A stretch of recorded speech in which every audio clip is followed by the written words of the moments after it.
আসসালামু আলাইকুম প্রিয় এমবিভুক্ত শিক্ষক কর্মচারীবৃন্দ। অবশেষে জট খুলছে এপ্রিল মাসের বেতনের।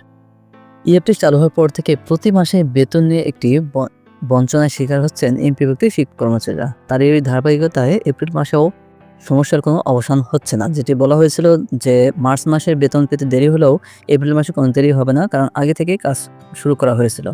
কিন্তু মাসের শেষ দিকে সার্ভার জটিলতার কথা বলে এবং পরবর্তীতে কর্মকর্তার অসুস্থতার কথা বলে বেতন আজ ১৯ তারিখ পর্যন্ত কোনো ছাড় হয়নি এবং এই সপ্তাহে ছাড় হবে বলে এরকম কোনো সম্ভাবনাও দেখা যাচ্ছে না। কারণ গতকাল রবিবার বিভিন্ন কর্মসূচির মধ্য দিয়ে অবশেষে ইএফটিতে প্রেরণ করা হয় এবং সেই একই সাথে মন্ত্রণালয়ে পাঠানো হয়। কিন্তু আজ এখন পর্যন্ত শেষ পাওয়া পর্যন্ত মন্ত্রণালয় থেকে অনুমোদন হয়নি। তো আশা করা হচ্ছে যে আজ অনুমোদন হয়ে যাবে।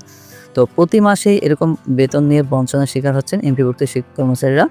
তো ইএফটি চালু করা হয়েছিল আমাদের সুবিধার জন্য, কিন্তু সেই সুবিধার নানা অজুহাতে আমাদের প্রত্যেক মাসে বেতন পেতে আগে যেরকম আমরা হয়তো মাসের 10 তারিখের মধ্যে বেতন পেতাম, কিন্তু ইএফটি চালু হওয়ার পর থেকে প্রতি মাসেই আমাদের দীর্ঘায়িত হচ্ছে। মানে প্রথম দিকে আমরা 10 তারিখের মধ্যে পেলেও হয়তো তারপরের মাসে 15 তারিখ আস্তে আস্তে এরকম একটা পর্যায়ে চলে আসছি আমরা যে মাসের 20 তারিখের আগে কোনো মতে আমাদের বেতন হচ্ছে না।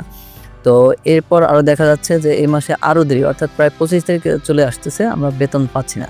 তো আগামী মাসেও কিন্তু একই সমস্যা। যদি ঈদের আগে বেতন ছাড় না হয় তাহলে আগামী মাসের 14 তারিখ পর্যন্ত থাকবে ঈদুল আজহার ছুটি। তার পরবর্তীতে যদি সেগুলো মন্ত্রণালয়ে পাঠাতে যায় তাহলে কিন্তু আমরা আগামী মাসেও 20 থেকে 25 তারিখের আগে বেতন পাবো না। তো এইভাবে যদি প্রত্যেকটা মাসে আমাদেরকে বেতন নিয়ে এইভাবে হয়রান করা হয় তাহলে এর সুফল আমরা কবে পাবো? আর এখন কিন্তু চাইলেই সম্ভব। যেমন এই মাসে বেতন পাঠানোর পর এখন কিন্তু ইএমএস সার্ভারের তেমন কোনো কাজ নেই।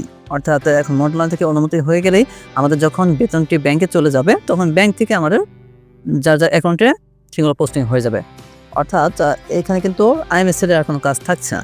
তো বাকি যে দিনগুলো থাকে তারা এই দিনগুলোতে কি করেন?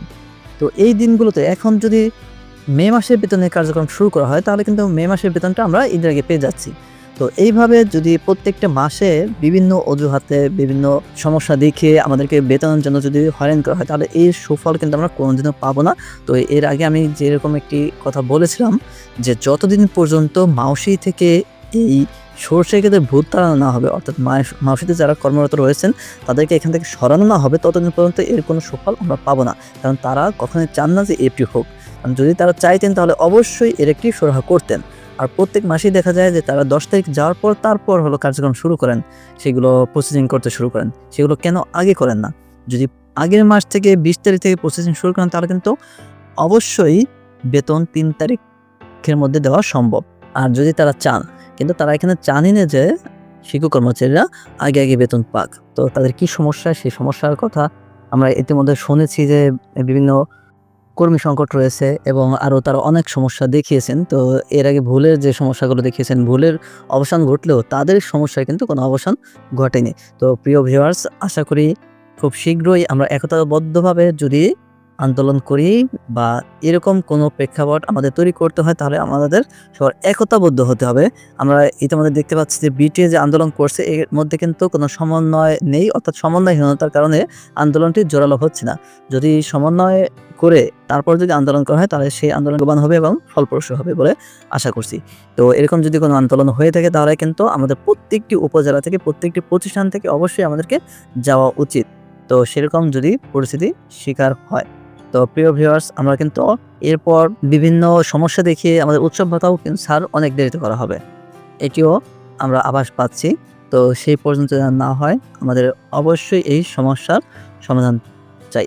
আর আপনারা চাইলে এখন এই বেতন তালিকাটি চেক করে নিতে পারেন, কারণ কীভাবে চেক করতে হবে সেটি আপনারা অনেকে হয়তো জানেন। আর যারা জানেন না, আমার ইতিপূর্বে একটি ভিডিও রয়েছে কীভাবে এমপিও চেক দেবেন, অর্থাৎ এফটিতে কীভাবে এমপিও চেক দেবেন সেরকম একটি ভিডিও রয়েছে, চাইলে সেখান থেকে দেখে নিতে পারেন। তো আজ এ পর্যন্তই। পরবর্তী ভিডিওর জন্য আমন্ত্রণ জানিয়ে শেষ করছি আজকের ভিডিও। সবাই ভালো থাকবেন, সুস্থ থাকবেন। আল্লাহ হাফেজ।